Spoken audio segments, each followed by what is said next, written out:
అప్పుడు అక్కడ పోయేంత వరకు కూడా దాని గురించి ఎందుకు చర్చ జరగలేదు, ఎవరు ఎందుకు మాట్లాడలేదు. ఎందుకనంటే ఇలా అందరికీ వాటాలు ఉన్నాయి. ఈయనకు లేవు ఆనకు లేవు అనేది లేరు, అందరు కూడా వాటాలు ఉన్నాయి. అందుకనే ఈరోజు కమిషన్ నేను కూడా జస్టిస్ పినాకి గారిని నేను కూడా కలవడం జరిగింది. ఇప్పటి వరకు కొంతమందిని పిలిపించాను. అందులో ఫస్ట్ ఈటల రాజేందర్ గారిని పిలిచిండ్రు, ఈటల రాజేందర్ పోయిండు. తర్వాత హరీష్ రావు గారు పోయిండ్రు. తర్వాత అయినా కేసీఆర్ గారు పోయిండ్రు. మరి ఈటల రాజేందర్ని ఎందుకు పిలిచిండ్రు? ఈటల రాజేందర్ ఎడ్యుకేషన్ మినిస్టరా? కాదు. మరి ఎందుకు పిలిచిండ్రు? ఫైనాన్స్ మినిస్టర్, నువ్వు అప్పుడు బిల్లులు ఇచ్చినావు చెప్పిండారని పిలిచిండ్రు. సార్ దీని వెనుక రాజకీయ దురుద్దేశం ఏమున్నప్పటికీ ఈయనకు పిలిచారు. మరి ఈయన ఫైనాన్స్ మినిస్టర్ పాత్ర కూడా ఉంది అన్నప్పుడు ఫైనాన్స్ సెక్రటరీ అయిన రామకృష్ణరావు కూడా పాత్ర ఉంటది కదా. మరి ఈయన ఎందుకు పిలవలేదు? ఈయనకు ఎలిజిబిలిటీ లేకున్నా, చీఫ్ సెక్రటరీగా ఎలిజిబిలిటీ లేకున్నా, అసలు ఫైనాన్స్ సెక్రటరీగా ఎలిజిబిలిటీ లేకుండా కేసీఆర్ గారు తీసుకొని వచ్చింది నన్ను. నేను ఇక్కడ మొత్తం కంప్లీట్ న్యూట్రల్ గా మాట్లాడుతున్నా. ఈయన 6 సంవత్సరాలు ఎఫ్స్కానింగ్ ఉన్నాడు, ఐఏఎస్కి వెళ్ళి బయట స్టడీస్ కానీ పోయిండు.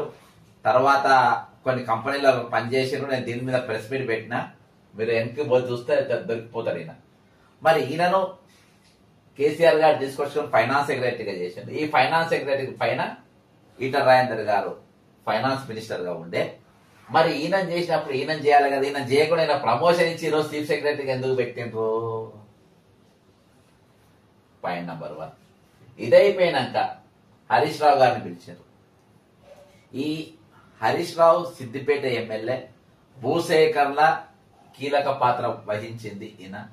అంతేకాకుండా ఫారెస్ట్ క్లియరెన్సెస్ కోసము నితిన్ గడ్కరీ గారి దగ్గరికి, ఆయన ఫారెస్ట్ మినిస్టర్ ఉండే, ఆయన దగ్గర నుంచి క్లియరెన్స్ తీసుకురానికి మొత్తం ఢిల్లీ లెవెల్లో లాబింగ్ గాని, కోర్టు కేసులు గాని, లీగల్ మ్యాటర్స్ గాని అన్ని హ్యాండిల్ చేసింది హరీష్ రావు గారు. తర్వాత ఈయన రోల్ ఇక్కడ వరకు ఉంది. తర్వాత ఇక దీనికి అందరికి మూల పురుషుడు ఎవరు అంటే మేయా కృష్ణారెడ్డి పిక్చర్ తీసుకురారు. మేయా కృష్ణారెడ్డికి నోటీసులు పోవు, కృష్ణారెడ్డికి పిక్చర్ తీసుకురా. ఇక నేను దీనిపైన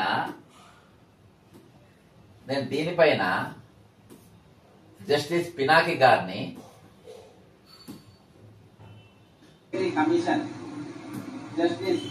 పినాకి గారిని సెప్టెంబర్ లో కలిసిన. నేను ఒక రిపోర్ట్ ఇచ్చిన, దాదాపు 250 పేజీలతో కూడిన పూర్తి నివేదిక ఇచ్చిన.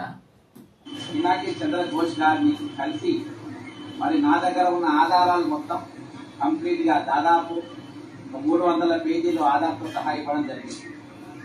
కాళేశ్వరంలో జరిగిన అక్రమాల పైన హైకోర్టులో బిల్ వేయడం జరిగింది, సిబిఐలో, ఈడీలో. అంతేకాకుండా మరి ఫ్రాడ్ ఇన్వెస్టిగేషన్ ఏజెన్సీలో, మినిస్ట్రీ ఆఫ్ ఎక్స్పోర్ట్స్ లో ఢిల్లీలో ఉన్నటువంటి కోఆపరేటివ్ కంపెనీ, దాంట్లో కూడా నేను ఫిర్యాదు చేయడం జరిగింది. దాదాపు గత ప్రభుత్వం చేసినటువంటి అవకతవకల మీద 179 కేసులు మరి కోర్టులో, సిబిఐ, ఈడీలో ఇవ్వడం జరిగింది. మరి ముఖ్యంగా మరి కాళేశ్వరం మరి భారతదేశంలో జరిగిన పెద్ద స్కామ్ల మిషన్ భగీరథ, దాని తర్వాత కాళేశ్వరం అతి పెద్ద స్కామ్. ఈ స్కామ్ ఒకటి కాదు, దీన్ని అఖిలపక్ష స్కామ్ అనొచ్చు. ఈ స్కామ్ లో వాటాదారులు ఎవరు లేరు, ప్రతి ఒక్క వాటాదారులు ఉన్నారు ఇలా. ఈ స్కామ్ కు జరిగే ముందు మరి అప్పట్లో ఉన్నటువంటి 6 అధికారులు వాళ్ళ పేర్లతో సహా ఎవడెవడు ఏమేమి చేసిండ్రో, ఏమేమి కుదబెట్టిండ్రో, స్టాంపులతో సహా ఏమేమి కుదబెట్టిండ్రో, అవన్నీ మోటార్లు కుదబెట్టినా, ఏం కుదబెట్టినా మొత్తం complete report Warangal central jail కుదబెట్టి ఎస్సీ ఎస్టీ సప్లాన్ నిధులు ఏ విధంగా కాళేశ్వరం మళ్లించిండ్రు, ప్రతి ఒక్కటి నేను సాక్ష్యాలతో సహా ఇవ్వడం జరిగింది. అంతేకాకుండా ఈరోజు మరి జిఎస్టీ విషయంలో మరి పేదోళ్ళు 0.1% పెరుగు మీద, పాల మీద కూడా ఓరంగా దానిపైన కూడా జిఎస్టీ వేసిండ్రు. కానీ కాళేశ్వరంలో బాజాప్తా 12,000 కోట్ల జిఎస్టీ ఎగ్గొట్టిండ్రు. ఇలాంటి వరకు ఎవరు కూడా ఇక్కడ ఇవ్వలేదు. అంతేకాకుండా దాని కాంట్రాక్టర్ పేరు ఎవరు ఇస్తలేరు. ఎందుకంటే ఆ కాంట్రాక్టరే ఈ రోజు వీళ్ళందరికీ కూడా ఆ వర్క్ చేసి అందులో డబ్బులు ఇవ్వడం జరిగింది. బాహుబలి మోటార్లు మునిగిపోయినాయి. ఈ మోటార్లు మొత్తం మునిగిపోయినాయి. దీని గురించి ఎవరు మాట్లాడారు కమిషన్ ముందుకు వచ్చి? ఇక ఇన్ని మోటార్లు మునిగిపోయినాయి. ఈ మోటార్లు ఐలాండ్, ఫిన్లాండ్, చైనాకి వెళ్ళి తీసుకొని వచ్చి అసెంబుల్ చేసి ఫిట్ చేసిండ్రు. మరి అప్పుడున్న జిఎస్టీ హైదరాబాద్ సెక్రటరీ ఎవరైతే ఉండేనో అధికారి, ఆయన పేరు బాలాజీ మజుందర్. ఆయనకు 2008 వరకు ఏది మన సర్వీస్ ఉన్నా ఆయనను బెదిరించి, ఎందుకంటే ఆయన 12,000 కోట్ల జిఎస్టీ మీరు కట్టాలి 70,000 కోట్ల రూపాయలకు అని మెగా కంపెనీకి నోటీసు పంపితే, ఇక్కడ యాక్చువల్ గా దీనిపైన అన్నారం బ్యారేజ్ మీద గాని లేకుంటే సుందిల్ల బ్యారేజ్ మీద గాని అవి కూడా దిగినాయి. వాటిపైన ఎంక్వైరీలు వేయరు, వాటి మీద చేయరు. ఎందుకంటే అది మొత్తం చేసింది మేఘా కృష్ణారెడ్డి. అక్కడ దాదాపు 17 బాహుబలి మోటార్లు మునిగిపోయిన నేను వీడియోలో సహా నేను చూపించిన. మునుగోడు ఎలక్షన్స్ లో కూడా నేను ఎగ్జిబిషన్ పెడితే అప్పుడు బీఆర్ఎస్ నాయకులు నా పైన దాడి కూడా చేసిండ్రు. అవన్నీ కూడా అందరికీ తెలుసు. అయితే ఈ రోజు దీన్ని ఇవ్వని ఎందుకు తీయరు, వీటి గురించి ఎందుకు మాట్లాడారు? ఎందుకనంటే ఇంట్లో మేఘా కృష్ణారెడ్డి ఉన్నాడు. 12,000 కోట్ల జిఎస్టీ ఎగ్గొట్టిండు. దీని మీద నేను బీజేపీ ఆఫీస్ కు పోయి బండి సంజయ్ గారికి రీప్రజెంటేషన్ కూడా ఇచ్చిన. ఆయన లేడు, ఆయన ఆఫీస్ లో ఇచ్చిన. మీరు గత వీడియోలలో చూడొచ్చు. అందులో పక్క చేస్తా నేను బీజేపీ ఆఫీస్ అని చెప్తే ఆయన వస్తుంది. కానీ వాళ్ళు దాని గురించి మాట్లాడలేదు. ఇయాటి వరకు కూడా ఎటువంటి ఎంక్వైరీ లేదు. నేను ఇంకొకటి ఏం చెప్తానంటే, ఈరోజు తెలంగాణలో ఉన్నది కాంగ్రెస్ ప్రభుత్వం కదా. కాంగ్రెస్ ప్రభుత్వం ఉన్నప్పుడు మీరు కమిషన్ వేయాల్సిన అవసరం ఏమున్నది? మీరు డైరెక్ట్ విజిలెన్స్ కు బాధ్యతలు అప్పచెప్పొచ్చు కదా. ఇదే విజిలెన్స్ కొత్తకోట శ్రీనివాసరెడ్డి గారు ఉన్నారు కదా, ఆయన నేస్తే దీని మీద ట్రాన్స్పరెంట్ గా జరుగుతుంది కదా. ఇలా ఎవరెవరు దొంగలు అందరు దొరుకుతారు కదా. కిరణ్ కుమార్ రెడ్డి గారు 2013 ఏమో లిక్కర్ స్కామ్ జరిగితే, అప్పుడు ఇక్కడ కొన్ని షాప్స్ లిక్కర్ గురించి జరిగితే ఆయన నేస్తే, శ్రీనివాస్ రెడ్డి గారు అప్పుడు ఏసీబీ డైరెక్టర్ గా ఉన్నాడు అనుకుంటా, వేస్తే మొత్తం కూపీ లాగిండు. ఆ విధంగా నిజంగా మీకు సిద్ధశుద్ధి ఉంటే కాళేశ్వరం మీద వేస్తే అంత అందరు దొరికేటోళ్ళు. మీరు అందరు దొరికేటోళ్ళు, ఇవ్వను దొరికేటోళ్ళు. క్యాస్ట్, కలర్, క్రీడ్ ఏది చూడకుండా మొత్తం అందరిని లాగేటోళ్ళు. కానీ మనకు ఆ సిద్ధశుద్ధి లేదు. ఎందుకంటే ఇక్కడ మేఘా కృష్ణారెడ్డిని తప్పియాలి. ఆ మేఘా మాఫియా వాళ్ళకి బెదిరిస్తే 2008లో సర్వీస్ వరకు ఉంటే కేవలం 2020 ఆయన ట్రాన్స్ఫర్ పెట్టుకుని వెళ్ళిపోయేటట్టుగా చేసి ఆయనను బెదిరించిండు. బెదిరిస్తే ఆయన ట్రాన్స్ఫర్ అయిపోయి ఇక్కడికి వెళ్ళి ఏకంగా వాలంటీర్ రిటైర్మెంట్ తీసుకున్నట్టుగా భయపెట్టించిన పరిస్థితి. నేను జస్టిస్ పినాకి గారికి ఇచ్చిన నా రిపోర్ట్ లైగో ఇది. నేను ఎప్పుడు 27/9/2024 office of the commission of enquiry on Kaleshwaram report mega India limited direct, ఎందుకంటే ఈయన పేరు ఎవరు తీస్తలేరు కాబట్టి ఆయన పేరు పెట్టి నేను ఇచ్చిన. ఈయన పేరు పెట్టి నేను బాజాప్తా ఇచ్చిన. ఇక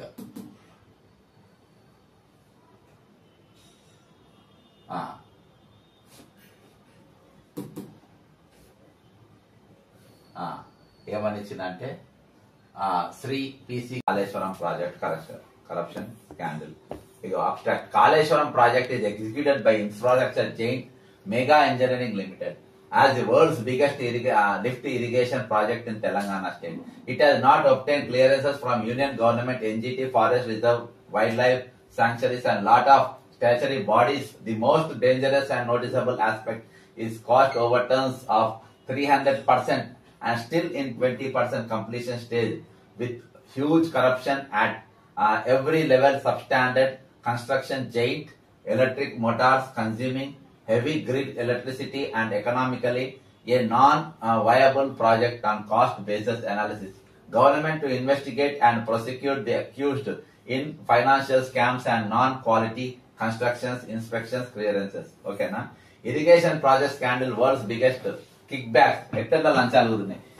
Infrastructure Giant Mega Engineering Infrastructure Limited main has taken up executing world's biggest Kaleshwaram lift irrigation project on Pranahita River to redirect the flow into Godavari River. The Kaleshwaram lift irrigation project situated on the Godavari River, Telangana, is the world's largest multi-stage lift irrigation project, costing about 80,000 crores to 1 lakh crores, at $16 billion. The NGT wants a relook of Kaleshwaram project for various violations in obtaining approvals from interstate river tribunals on water sharing and gross irregularities in project execution. The project has not obtained clearances from Union Environment and Forest Wing. Telangana did not disclose the huge wildlife sanctuary, major crocodile nestling hub, National Wildlife Board clearances.